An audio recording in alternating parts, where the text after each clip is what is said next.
Namaskar. Vanakkam. Namaskaram. Sat Sri Akal. Namaskar. Namasté le cinéma.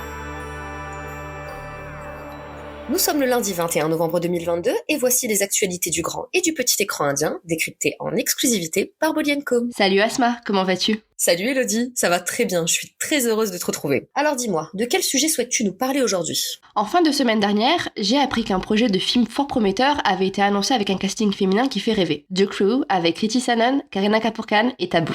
Quoi? Elles vont faire un film tout ensemble? C'est ouf! C'est exactement ce que je me suis dite. Taboo est d'ailleurs sur une excellente année avec 2 gros films en salle, Bhool Bhulaiyaa 2 et Drishyam 2. Le premier est même devenu l'un des rares blockbusters de Bollywood, confirmant le statut d'icône de la comédienne. Car à désormais 51 ans, rien ne l'arrête. C'est clair que Taboo a fait un parcours sans faute, si bien qu'on l'avait mise à l'honneur dans le 11e numéro de notre magazine. Et depuis la rédaction de cette édition, elle a continué à livrer des performances de haute volée. Je me suis alors fait la réflexion qu'elle était probablement l'une des rares actrices de sa génération à poursuivre une prolifique carrière et à livrer des personnages plus surprenants les uns que les autres, avant de me raviser. Te raviser? Pourquoi? Parce que si on y réfléchit bien, on sent depuis quelque temps un engouement retrouvé pour nos comédiennes d'antan. Les stars féminines des années 90 et 2000 ont désormais entre 40 et 50 ans, un âge jusque-là fatal pour les actrices de cinéma. Puisque pendant longtemps, l'industrie estimait qu'une comédienne qui avait dépassé la trentaine n'était plus bankable, car elle ne pouvait plus incarner un objet de désir pour le public masculin. Mon Dieu, c'est tellement réducteur, et en plus c'est carrément sexiste. Et aussi révoltant que cela puisse paraître, ça a longtemps été la réalité des plus grandes actrices de Bollywood. Et ça pendant que leurs partenaires masculins continuaient à jouer les jeunes premiers face à des filles qui ont la moitié de leur âge. Tout le monde n'est pas logé à la même enseigne. Je suis totalement d'accord. Cela dit, les choses évoluent puisqu'on voit que des comédiennes populaires comme Deepika Padukone, Vidya Balan ou encore Katrina Kaif, toutes âgées de plus de 35 ans, sont toujours aussi appréciées par le grand public. Et dans des rôles principaux. Absolument. Mais surtout, je me rends compte que plusieurs comédiennes plus âgées sont revenues sur le devant de la scène. À l'image de Taboo, Madhuri Dixit a elle aussi livré une année 2022 riche en expériences nouvelles. D'abord avec la série de Fame Game sortie sur Netflix, puis avec le film dramatique Majama, disponible sur Prime Video et dans lequel elle incarne une mère de famille homosexuelle. Une de ses contemporaines, Kajol, sera très prochainement à l'affiche de Salam Venki, duquel elle est l'héroïne face au jeune Vishal Jetva. Aishwarya Rai Bachchan, toujours aussi belle et envoûtante à 49 ans, était quant à elle l'incarnation d'une intrigante princesse dans le Pony Hill Selvan de Mani Ratnam, sorti en septembre dernier.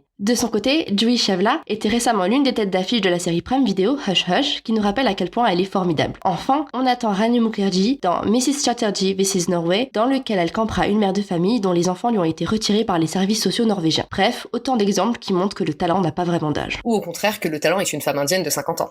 Mais comment expliquer ce retour en force de tant d'actrices de la même génération? Selon moi, elles ont déjà tout prouvé et n'ont de toute évidence plus peur de prendre des risques. On les retrouve donc pour la plupart dans des projets moins mainstream ou dans des œuvres qui les mettent davantage à nu. Aussi, le cinéma indie a évolué depuis l'époque où elles y ont officié et ce changement leur permet probablement d'avoir accès à des scénarios plus satisfaisants et plus étayés que dans leur jeunesse. Le cinéma contemporain fait effectivement la part belle à ces personnages féminins, l'occasion idéale d'enfin montrer toute l'étendue de leur potentiel pour ces actrices de talent mais longuement sous-employées par les films de leur temps. C'est génial et franchement ça donne envie de voir tous les métrages auxquels elles prendront part. En attendant, quel film peut-on voir en ce moment? Le distributeur DC Entertainment Paris fait un retour en force avec 2 sorties cette semaine. Unchai avec la légende Amitabh Bachchan depuis le 16 novembre et Drishyam 2 avec notre légende Taboo depuis le 18 novembre. J'ai vu Unchai il y a quelques jours et sa critique sera très bientôt sur bodyandco.fr. Nighted Film propose quant à lui 2 métrages tamoul, Yashoda avec la star dravidienne Samantha en salle depuis le 16 novembre et Kalaga Talevan, thriller d'action au cinéma depuis le 18 novembre. On a l'embarras du choix. En SVOD, vous pouvez découvrir ou redécouvrir le blockbuster de Mani Ratnam, Pony Hill Selvan 1, disponible sur Prime Video depuis le 14 novembre. Sur Z5,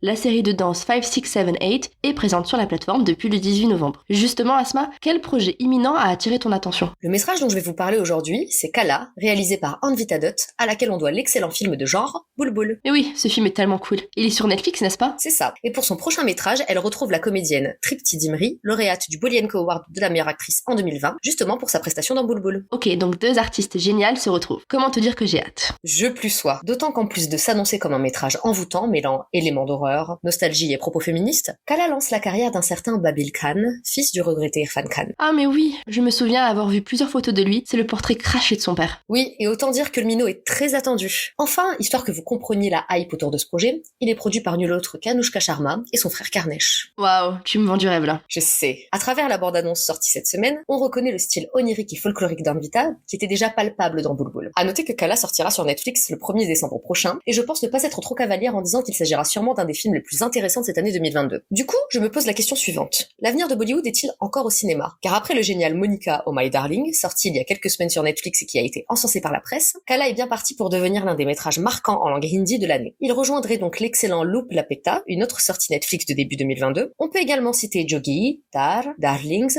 Jalsa et Gehrayan parmi les films hindi de l'an à avoir exploré des thématiques et des styles inédits. Et je te le donne en mille, ils ont tous été produits par les plateformes Netflix et Prime Video. Autant de propositions intéressantes, diverses et riches qui viennent de Bollywood mais qui n'ont jamais été projetées en salle. De fait, peut-on se demander si ces films auraient pu voir le jour au cinéma dans le contexte compliqué que l'on connaît. Surtout, la liberté créative ne peut-elle être garantie qu'en streaming, sans l'ombre du bureau de censure qui pèse sur les auteurs et cinéastes? Je pense que les films indiens destinés à la salle de cinéma tels qu'on les a connus n'ont plus vraiment de raison d'être. Comme tu le dis, le comité de censure bride les artistes et limite leurs propos. Avec les plateformes, les metteurs en scène peuvent aller là où ils le veulent. Il n'y a pas cette pression des recettes box-office, des hits et des flops. C'est ainsi qu'on voit des formats différents, des tentatives moins formatées de raconter des histoires.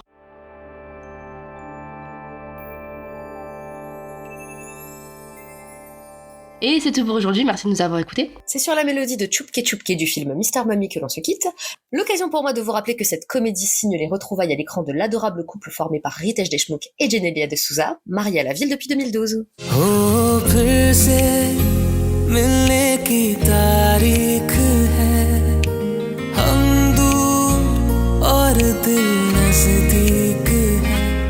Si vous aimez Namasté le cinéma, n'hésitez pas à nous soutenir en partageant massivement le podcast autour de vous. Et si vous avez des suggestions à nous faire ou des messages à nous transmettre, vous pouvez nous contacter par mail ou sur bolienco.fr. Nous serons ravis de vous lire. On se retrouve lundi prochain avec plus d'infos. Bonne semaine à tous. Et surtout, n'oubliez pas, Namasté le cinéma.